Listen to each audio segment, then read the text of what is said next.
কোচবিহারের তুফানগঞ্জে সেখানে বিজেপির থানা ঘেরাও কর্মসূচি। দুর্গাপুরের ঘটনার প্রতিবাদ জানিয়ে থানা ঘেরাও কর্মসূচি জানিয়ে রীতিমতো ধুন্ধুমার।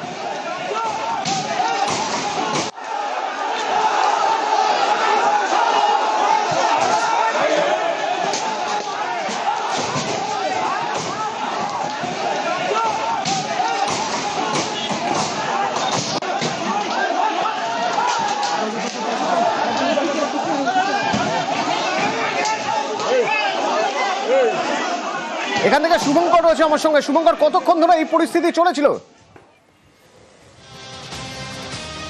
দেখো, তোমাকে জানিয়ে রাখি, গতকালই বিজেপি নেতৃত্ব ঘোষণা করেছিল যে দুর্গাপুরের ঘটনার পরিপ্রেক্ষিতে কোচবিহারের যে তুফানগঞ্জ আছে সেই তুফানগঞ্জে থানা ঘেরাও করা হবে এবং তুফানগঞ্জের বিজেপি বিধায়ক মালতী রাবার নেতৃত্বে এই কর্মসূচি নেওয়া হবে।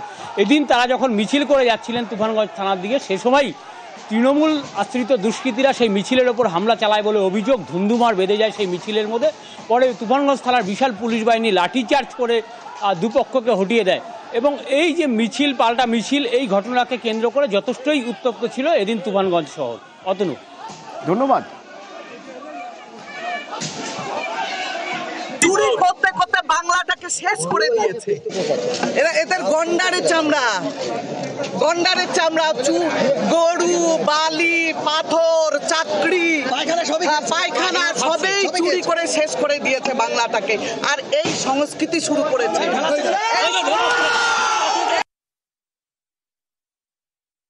বিজেপি অফিসের সামনে, সেখানে উত্তেজনা। পুলিশের সামনে বিজেপি নেতা কর্মীদের মারধরের অভিযোগ। বিজেপি বিধায়ক মালতী রাভাকে গো ব্যাক স্লোগান। তৃণমূল কর্মীদের বিরুদ্ধে তৃণমূল মারধরের অভিযোগ অস্বীকার করছে।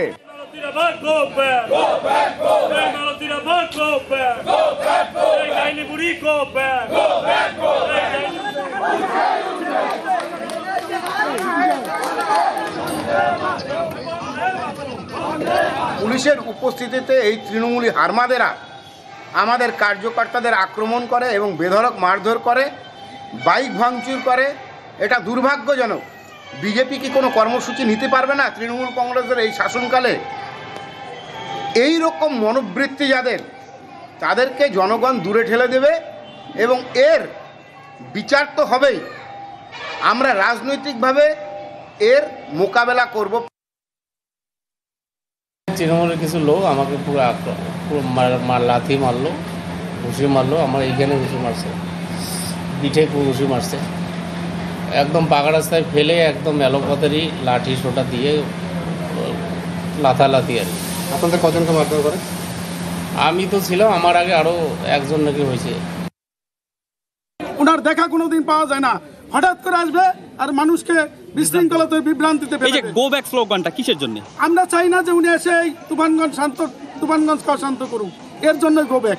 উনাকে আমরা ভোট দিয়েছিল, এই বাংলার মানুষ তথা তুফানগঞ্জের মানুষ একটি কাজ পর্যন্ত করে নাই, কোথাও একটা ইটের কোনা পর্যন্ত ওনার জন্য বসেনি, তাহলে সে কেন আসবে আমাদের এখানে? দুর্গাপুরের বেসরকারি মেডিকেল কলেজ, সেখানে পৌঁছে গিয়েছেন রাজ্যপাল সিবি আনন্দ বোস। তো রাজ্যপাল সেখানে পৌঁছানোর আগে ঘটনার কড়া নিন্দা করলেন।